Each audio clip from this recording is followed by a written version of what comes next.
was like before being healthy was even popular, if that's okay to say. At least in Texas, it wasn't, or in my circles. And I remember your book, and I actually still have your book on my bookshelf. So any book that our creators have written, I have like a whole section of them, and it's like usually the one that like they've given me.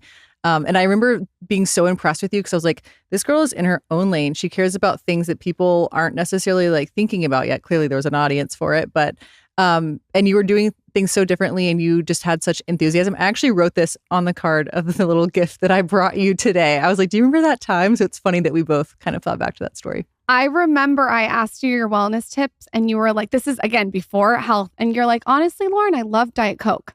And I was like, this is amazing that someone's being honest, because you're building this huge multi-million-dollar company, and you're like, you know what? I love a Diet Coke. And I'm like, so do I with a burger. Room service, there's nothing better. Diet Coke's pretty good. Amber, welcome to the show. Oh, thank you, guys. Okay, guys. this has been a long time coming. You have built a massive business. I mean, it's wild. And I want to get into the evolution of it. Let's go way back to when this was a seed of an idea.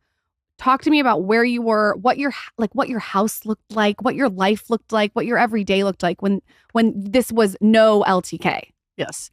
Well, I'll throw you back a little bit to even like early childhood. I loved to make things, and I would see things and just, I just felt empowered that I could create them, whether it was like a pair of earrings that Jessica Simpson wore. And I was like, well, my mom's not going to buy them for me. So like, I've got to figure out how to make them. Or there was, I think Jennifer Love Hewitt wore this like Prada dress on People magazine, and we're cutting it out and showing my grandmother, who was a seamstress. And it was like, great, come to my house for a week and like, let's make the dress. And it was always just kind of create things. So I loved creativity. I loved being in the space. I always felt very empowered.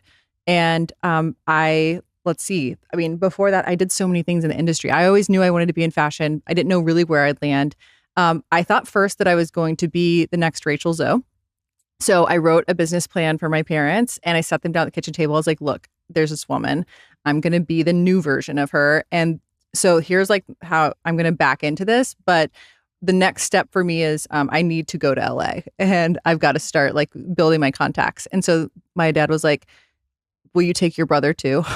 And did you grow up in Texas? I did, yeah. Okay. And so where does that entrepreneurial spirit come from if you go to your childhood? I mean, to go to your parents and present a business plan that you're going to be the next Rachel Zoe, I'm like, Zaza needs to hear this. Like, how did that even transpire for you to get to there? Now having my children, I'm like, there is like a real strong genetic thing there. And then I then also, how you're raised. I think my mom took TVs out of our house from an early age. She was like, I just don't want you spending your time here. Like, you can go play outside, or like there are activities in our home that we could do. I always remember our babysitters like being prompted with either something that we would cook or something that we would like make or create. Like there was always an activity. I probably spent a lot of time like in my room alone, just like making things and doing stuff. So I'm an introvert, and that lends itself very much to just, I don't know, a lot of time by itself.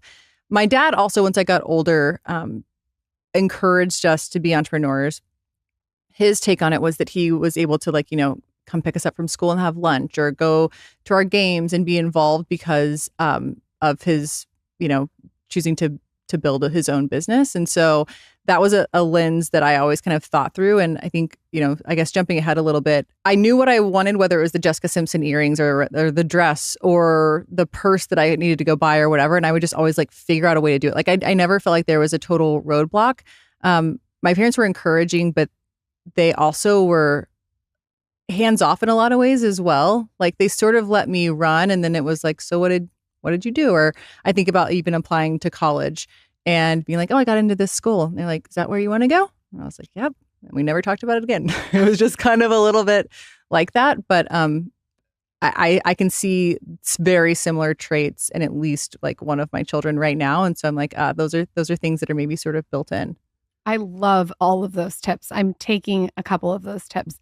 So after you do your Rachel Zoe presentation, what is the trajectory that you're on towards LTK? So I go work in LA, decided that, it was very long days, a lot of schlepping. I was like, wow, I'm spending more time in the car than I am actually styling people. And what so year is this? Just for reference, because I want to think about just that time in LA. Okay, so this was 2006. Yeah, okay. Summer 2006. And then the next summer, one of my best friends, she wanted to be in broadcast journalism. And so she got an internship at NBC.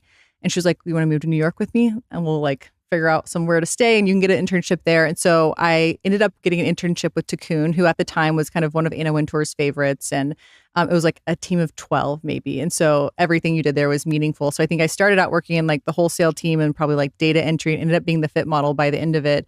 I sucked at getting his food, so I was fired from that very quickly.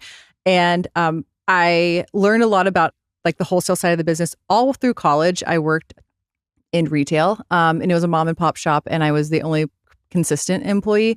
And it was almost like my dollhouse. Like they didn't care a whole lot about what I did, and they were happy that I took initiative. And so I would, re-merchandise the store, like go pitch brands to buy. I was in school learning, PR and communications. And so I was like, wow, like I now know how it works on the back end with these wholesalers, like what they want to hear from a store. I'm learning about kind of how to pitch yourself on this PR side. And they would essentially, pay the bills. And I kind of got to play house in the store. But before that, I mean, even starting as far back as 5th grade, I used to knit scarves in the back row of 5th grade, and I got kicked out of class because you're not allowed to vend scarves in the back row of 5th grade math, apparently. I got kicked out of a lot of classes. It wasn't for knitting scarves, though. You were not knitting scarves. No, that was not you were trying to look up my skirt. Knitting scarves was not on my bingo card, No. but okay. No. All right. Yeah. But I can relate to getting kicked out. Well, it went from that to like I would repurpose denim. So people would give me their denim and then I'd charge them $20 to make it into mini skirts. And then I started the jewelry line because people wanted those Jessica Simpson earrings. And so then and then people would drop off their prom dresses and make me jewelry for it. And so there was always something entrepreneurial happening, behind the scenes. But fast forwarding to like right before LTK, the jewelry business actually took off. So when I met my husband, Baxter, he was he was entering grad school at SMU. And I brought my laptop to his house at night, and I would just be kind of like keeping up with my business through a spreadsheet. And he looked over my shoulder one day and he was like, so tell me what all is happening here. And he's like, these are pretty big numbers. I was like, yeah, it's going really well. And he was like, well, so where is all this money? And I was like, I'm looking great. And, like I'm buying shoes, I'm buying handbags. I work at this store. I get actually to buy things at cost because I'm like the buyer. And so I'm ticking off like, I want one of those and one of these. And to me, it was this side gig that was going to provide the fun money, but it was actually multiple times larger than my full-time job from an earnings perspective. So I left my full-time job to pursue the jewelry business. Many failures there. We can definitely go through at some point. Maybe that's the next episode. But and then I started doing personal shopping. So I learned from the store that people would come in, they had these clients, they would earn a commission from the store, but they didn't have to actually work at the store. And so there were several in Dallas at the time, and they had relationships with all of these different boutiques, and they would go in and pull for their clients and deliver. So when I left the store, people still wanted me to help dress them. So I took them on as personal clients, and I went around and did that. I negotiated with all the different retailers. So when they were packing for their vacation, I would go around town, collect the coolest clothes in their size, dress them, style them, photograph it, come exchange the sizes that didn't work, all of this stuff. A lot of work. Lots of schlepping. And then the worst part of that job was collecting. So, you're pulling from all these different retailers. Like I remember sitting in someone's like lobby and I was waiting for a $34 check because like that was the commission on the sweater or whatever I had sold. And you're sitting there for an hour and a half and you're like, oh my gosh. And you're doing that all over town because I just, didn't have a team. So the personal shopping bit, in 2010, launched a website to market my personal shopping. And my thought was, okay, well, I'm going to document all this. I'm going to demystify it. People are going to understand my personal style. I'll get more clients. And this is going to be great. So Dallas Morning News does this full page article and it says, meet the blogger. And blogger is like huge type font across the whole top of the page. And it's my picture. And it's like, hey, this girl, from around town, like she's this jewelry line and she was this shop girl and now personal shopper. She's actually going to do the personal shopping online for free.